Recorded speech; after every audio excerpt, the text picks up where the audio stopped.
History is not written by the ones who follow. It is written by those who dare to walk alone. For decades, Europe walked behind, protected, funded, guided by the towering hand of America.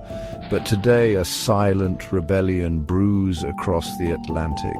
A rebellion not waged with guns or battles or flags, but with decisions, policies, ambitions. This is the story of how Europe began to dream of standing on its own. 1945, Europe lies in ruins, bombed cities, broken economies, a shattered spirit, and across the ocean, America rises, untouched by the scars of battle, richer than ever before. With the Marshall Plan, America injects life into a dying continent. With NATO, America shields Europe under its nuclear umbrella.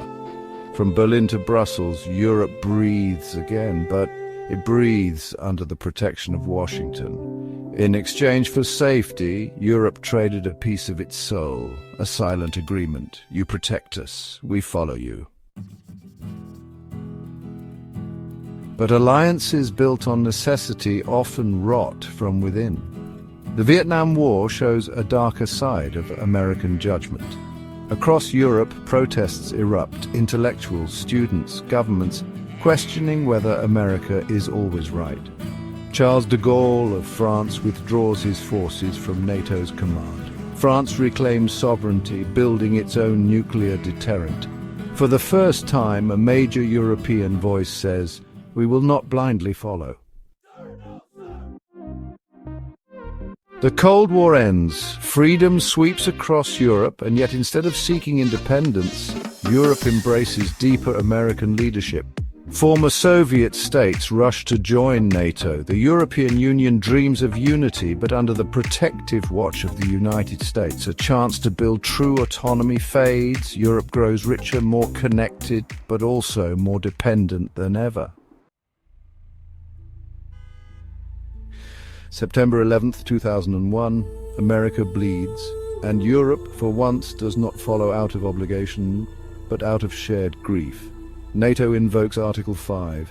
For the first and only time in its history, Europe pledges to defend America. But what followed was not unity. The Iraq War fractures Europe. France and Germany refuse to participate. Massive protests engulf the continent. The old loyalty shatters. The seeds of strategic autonomy just find fertile ground. 2 decades later, another betrayal echoes louder. In 2021, America withdraws from Afghanistan, not with a coordinated plan, but in chaotic desperation.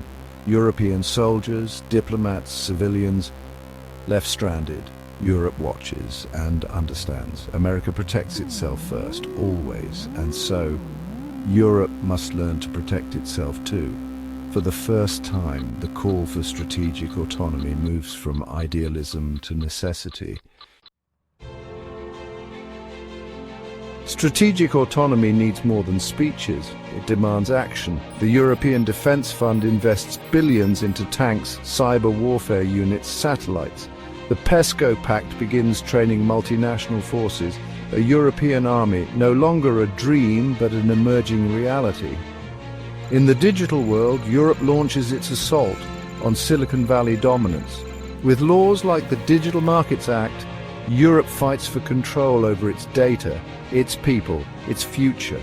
Strategic autonomy isn't just a slogan anymore, it is policy, it is investment, it is destiny. But ambition is easy, unity is not. Eastern European nations, Poland, Hungary, the Baltic states, trust American protection more than European promises. Southern economies, Italy, Greece, Spain, demand more support. And Britain, it's already gone, choosing Brexit over Brussels. Strategic autonomy demands a single voice, but Europe speaks in 100 dialects, 1,000 disagreements. Will unity hold, or will the dream collapse from within? As Europe dreams of autonomy, others watch and plan. Russia sees opportunity. A fractured Europe could mean a weaker NATO, easier influence in Eastern Europe, a chance to rewrite old defeats. China sees a market and a battlefield. It offers investment, technology, influence, aiming to pull parts of Europe into its Belt and Road Initiative. And America, it braces for a future where loyalty is no longer guaranteed and where alliances must be constantly earned, not assumed. If Europe succeeds, the world will see a third pole of power rise, independent from Washington, resistant to Moscow, balanced against Beijing, a Europe that no longer follows but leads, a Europe that defines its own future on its own terms. But if Europe fails, the consequences could be catastrophic. Internal divisions could tear the Union apart. Authoritarian powers could fill the vacuum. The dream of strategic autonomy could die, and with it, Europe's influence over the world stage. At its heart, strategic autonomy is not just a geopolitical shift, it is a question of identity. What does it mean to be free, to survive without being dependent? Can a continent built on unity survive the tensions of ambition? The old world order is fading, the new world is being built quietly, brick by brick, decision by decision, in boardrooms, in parliaments, in whispers, not declarations. Europe's silent rebellion may not make headlines, but one day soon it will define the future we all live in.